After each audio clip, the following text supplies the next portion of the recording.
कुशेश्वर स्थान पर भी और तारापुर विधानसभा में कांग्रेस पार्टी कहीं किसी जो है उनको टक्कर देने के लिए हमारे जो दोनों प्रत्याशी हैं वो नौजवान प्रत्याशी हैं, दोनों शिक्षित और कर्मठ प्रत्याशी हैं। मुझे लगता है कि कांग्रेस पार्टी के अलावा वहाँ दूर दूर तक जो ज़मीनी सच्चाई है, क्योंकि हम लोग लगातार वहाँ कैंप कर रहे हैं, निश्चित तौर पे कांग्रेस पार्टी की दोनों सीट पर जीत होगी। वो अपने अपने स्टार प्रचारक ला रहे हैं, हम लोग अपने स्टार प्रचारक ला रहे हैं। तो अपना अपना चुनाव का रणनीति है, हमने अपना चुनाव करना है, उन्होंने अपना कराना है। तो बाकी जनता जिसको पसंद करे उपचुनाव में चार प्रचारक आए हैं, इससे मजबूती आएगी कांग्रेस में, कांग्रेस वहाँ जीतेगी। हाँ बिल्कुल मजबूती आएगी और हम अपने लक्ष्य को प्राप्त करेंगे। एक भी किसी का खेल खराब नहीं करती कांग्रेस ने हमेशा सबका साथ दिया है और सबका विकास किया है। खेल कभी काम खराब किसी ने किया, खेल खराब किया एनडीए ने, जेडीयू का विधानसभा चुनाव में। नमस्कार, मेरा नाम है फैज़ान, आप देख रहे हैं निष्कर्ष भारत। हम लोग मौजूद हैं अभी सदाकत आश्रम कांग्रेस के पार्टी कार्यालय में। यहाँ पास से स्वागत समारोह है, बड़े बड़े कांग्रेस के दिग्गज नेता आ रहे हैं। यहाँ कन्हैया कुमार है, जिग्नेश मेवाणी है। लगता है कि विधानसभा उपचुनाव में आरजेडी का खेल खराब करने के लिए कांग्रेस तुल गई है, क्योंकि तेजस्वी यादव जी काफ़ी लय में दिख रहे हैं और उसके बावजूद भी कांग्रेस अपने स्टार प्रचारक के तौर पर कन्हैया कुमार और जिग्नेश को उतार रही है।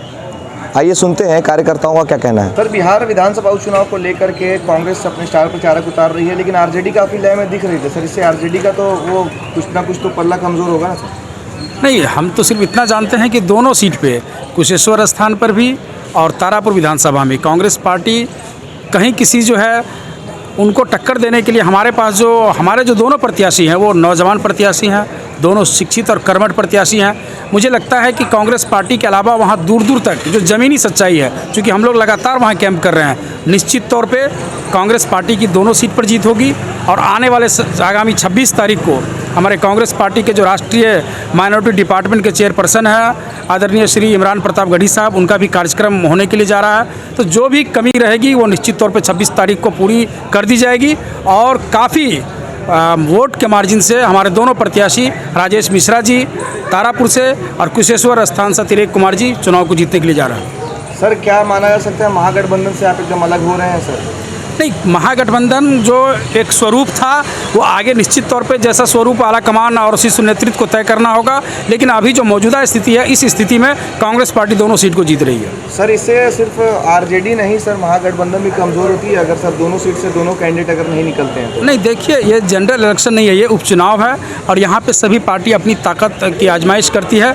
चूँकि अभी पूरे देश भर के अंदर में जो मुख्य विपक्षी पार्टी है कांग्रेस पार्टी, आज देख ले उत्तर प्रदेश से लेकर के देश के तमाम अन्य जगहों पर भी जहाँ किसान भी आंदोलित हैं, तमाम अलग अलग जगहों पे गरीब गुरबा तमाम युवा बेरोजगार लोग आंदोलन कर रहे हैं। तो उनको कहीं ना कहीं एक आशा की किरण जो है वो कांग्रेस पार्टी में दिख रही है और यही वजह है कि ये दोनों सीट पे कांग्रेस पार्टी के प्रत्याशी चुनाव जीतने जा रहे हैं। सर, आरजेडी की तरफ से कहा जा रहा है कि जिस तरीके से विधानसभा चुनाव 2020 में चिराग पासवान जी ने नीतीश कुमार का खेल खराब किया था, उसी तरीके से कांग्रेस आरजेडी को कमज़ोर कर रही है। नहीं, कांग्रेस के प्रत्याशी चुनाव जीत रहे हैं, इस पर कोई इफ एंड बट बाकी कौन सी पार्टी क्या कह रही है, हमारा मुख्य फोकस उस पर नहीं। हमारा फोकस यह है कि हम जनता हमें पसंद कर रही है। चूँकि कांग्रेस पार्टी आप देखिए जिस तरीके से किसानों के आंदोलन और किसानों की लड़ाई के लिए जहाँ श्रीमती प्रियंका गांधी आदरणीय श्री राहुल गांधी जी सड़कों पर संघर्ष कर रहे हैं, तमाम एक एक कांग्रेस के कार्यकर्ता संघर्ष कर रहे हैं। इसलिए लोगों ने इस बार ठान लिया है कि आने वाले तमाम चुनाव में जो है कांग्रेस पार्टी को जनता मौका देगी, क्योंकि कांग्रेस ही एक ऐसी पार्टी है जो तमाम गरीबों के लिए, युवाओं के लिए, बेरोजगारों के लिए, वंचितों के लिए, शोषितों के लिए, अल्पसंख्यकों और विशेषकर दलितों के लिए ये लड़ाई लड़ती है कांग्रेस पार्टी। फिलहाल हमारा फोकस जो उपचुनाव को लेकर के है, अभी हम तैयारी 26 तारीख को हम अपने राष्ट्रीय अध्यक्ष आदरणीय श्री इमरान प्रताप गढ़ी जी के कार्यक्रम को लेकर के कर रहे हैं। निश्चित तौर पे तारापुर और कुशेश्वर स्थान कांग्रेस की जीत होगी।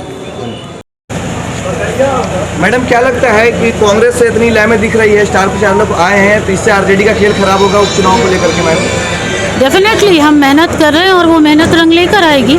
और दोनों क्षेत्रों से अब तक की खबर ये है कि कांग्रेस का काफ़ी वर्चस्व वहाँ बन रहा है एंड वी विल इंशाल्लाह। मैम, अक्सर महागठबंधन कहती थी कि एनडीए में फूट पड़ रही, लेकिन महागठबंधन में ही फूट पड़ चुकी है। देखिए, अब आगे की सिचुएशंस के बारे में कोई भी टिप्पणी करना तो किसी के बस की बात नहीं है, लेकिन कुछ थी अनबन, कुछ ऐसी बात हो गई। लेकिन हमारा वहाँ पर जो भी हमारे दो प्रत्याशी हैं, चाहे वो कुशेश्वर स्थान हो या तारापुर हो, हमारे प्रत्याशी बहुत अच्छा कर रहे हैं और लहर है वहाँ कांग्रेस की। मैम, माना जा सकता है कि महागठबंधन से कांग्रेस अलग हो रही है? अब इसके बारे में तो सीनियर्स बताएंगे। क्या लगता लेट्स है वेट एंड वॉच फॉर क्या दैट। लगता है जो इतने बड़े बड़े स्टार प्रचारक आए हैं इससे मजबूती आएगी कांग्रेस में, कांग्रेस वहाँ जीतेगी? हाँ बिल्कुल बिल्कुल मजबूती आएगी और हम अपने लक्ष्य को प्राप्त करेंगे। एक और आरोप लग रहा है मैम कि जिस तरीके से विधानसभा 2020 में चिराग पासवान ने जेडीयू का खेल खराब किया था, उसी तरीके से कांग्रेस आरजेडी को बर्बाद करेगी इस बार।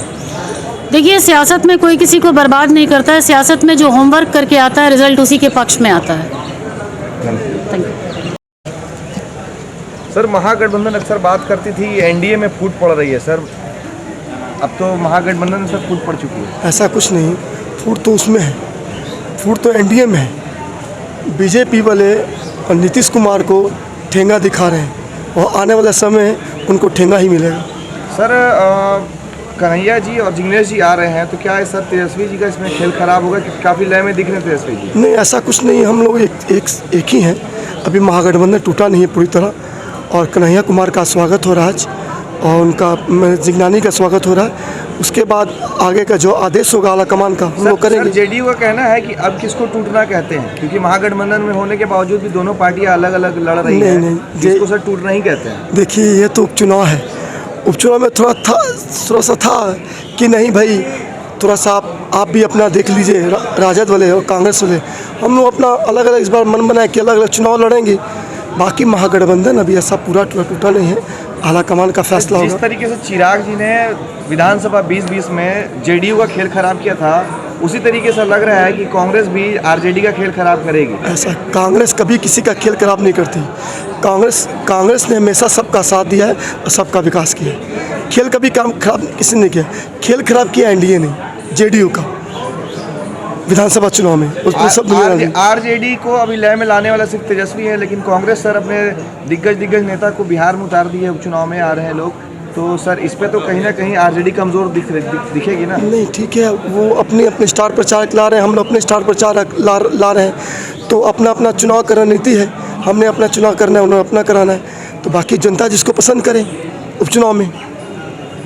सर एक और आखिरी सवाल आपसे पूछेंगे कि भविष्य में आशंका है कि महागठबंधन से जो है कांग्रेस अलग हो रही है, सबका मानना है, सर इसमें कितनी सच्चाई है? देखिए इसमें पूरी सच्चाई नहीं है। जब तक हम लोग अभी उपचुनाव के बाद देखा जाएगा आलाकमान का क्या आदेश आएगा। अभी लोकसभा चुनाव भी है, आने वाले समय में 5 राज्यों में चुनाव है, तो अभी हम लोग कार्यकर्ता नहीं कह सकते हैं कि महागठबंधन टूट गया। बोलने को कुछ कह दें, राजद वाले कह दें कि पार्टी में फूट पड़ गई है, मगर ऐसा नहीं है कि पार्टी में। लेकिन सर दोनों पार्टियों की तरफ से, कार्यकर्ताओं की तरफ से आरोप प्रत्यारोप तो लग ही रहे हैं ना? वो बोलते हैं तो उसका जवाब तो फिर देना पड़ेगा ना। अगर मान लीजिए कोई जवाब मांग रहा है तो उसका तो जवाब तो देना पड़ेगा। सर परिचय दीजिए। हीरा सिंह बग्गा, उपाध्यक्ष अल्पसंख्यक आयोग बिहार कांग्रेस।